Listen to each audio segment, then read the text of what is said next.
Maximizing property value, 5 renovation tips. When it comes to making money on investment properties, most people think of increasing cash flow, decreasing their lending costs, and home appreciation. But today, let's focus on another way to make money with your rental property through renovation. Renovation will not only bring you a higher price when you sell the home, but it can also bring you tenants who are willing to pay more each month to live in your home. But not every improvement is going to put money in your pocket.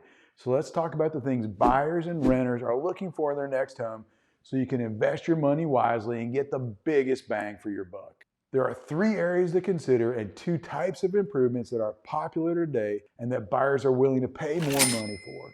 The 3 areas of the home that I would concentrate on are the kitchen, the bathrooms, and the exterior of the home, specifically curb appeal. 2 improvements that you'll want to consider are new flooring and an accent wall. The kitchen should be your primary focus of renovation for 2 reasons. First, buyers are willing to pay the largest premium for the right kitchen, and it's often the most expensive project you'll tackle with a renovation. It's also a pain to renovate while you're living in the home because you typically have to take it out of commission until the work is completed. The most popular kitchens now have light or white painted cabinets and light or white solid surface countertops. If the cabinets in place are of good quality and relatively good condition, you may be able to repaint them instead of replacing the boxes. And another way to do this without replacing the boxes is to replace the doors only and then repaint the boxes. Both of these options will save you a ton of money in lieu of a total replacement. And granite is no longer the king of countertops, as most buyers are opting for a solid surface like quartz. White or very light counters and cabinets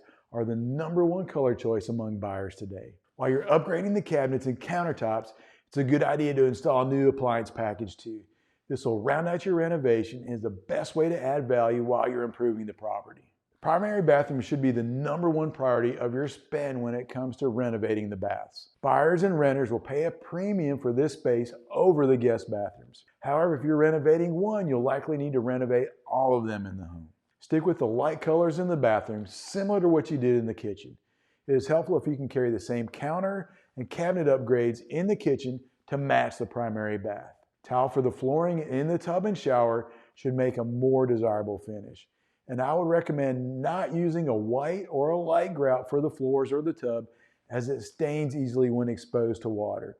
A darker grout will not show water stains as much, and it is popular today. One of the biggest mistakes people make when making improvements is focusing on the interior and neglecting the exterior of the home, especially the curb appeal.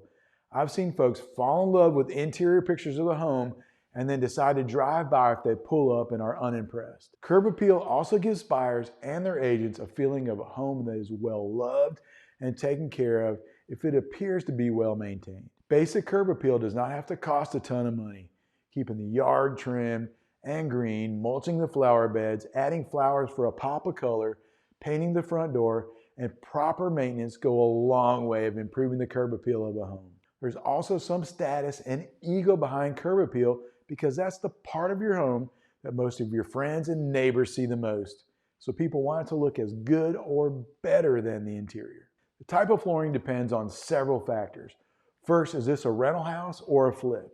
Second, what quality of flooring is expected by buyers or tenants in your area? And 3, how much do you have in your budget for flooring, as it can get expensive quickly? If the home is a rental, you're going to want to put in flooring that looks nice, but you likely don't want to use top of the line flooring, as it tends to be necessary to replace it more often than if the home was owner occupied. Vinyl flooring is a top choice in many areas due to its cost and durability. And today's vinyl is much different than what you might think of traditional vinyl flooring.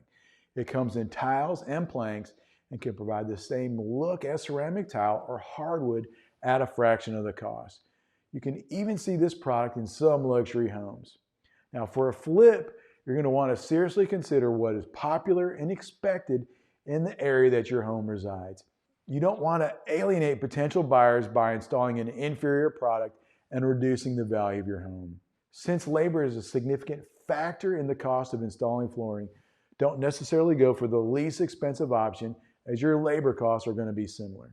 Now, thanks to Chip and Joanna Gaines, accent walls have never been more popular.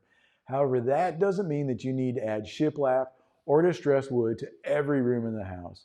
A well-done accent wall that is within the design expectations of the area can make your home remarkable and will help people to remember as they are looking at all of their options. And dark blue or black accent walls with wood strip features are very popular right now. You'll often see them on walls with eye-catching features like a fireplace or on the main wall that you see when you enter a room. However, I would not recommend them on walls with doors or windows, as they will take away from the effect that you're trying to create. Upgrading the home will help you attract tenants who are willing to pay more per month to live in a well-designed home. And these type of tenants are often more reliable, they stay longer, and they tend to do less damage to the home. And most investors will tell you that they have experienced very few issues with tenants not paying their rent on time due to the quality of renovations and improvements. If you liked the video, click the like button to let us know you enjoyed it. If you have any questions, leave them in the comment section below and I'll make sure to answer them. And be sure to hit the subscribe button and hit the bell so you never miss another episode. Take care and have a good day.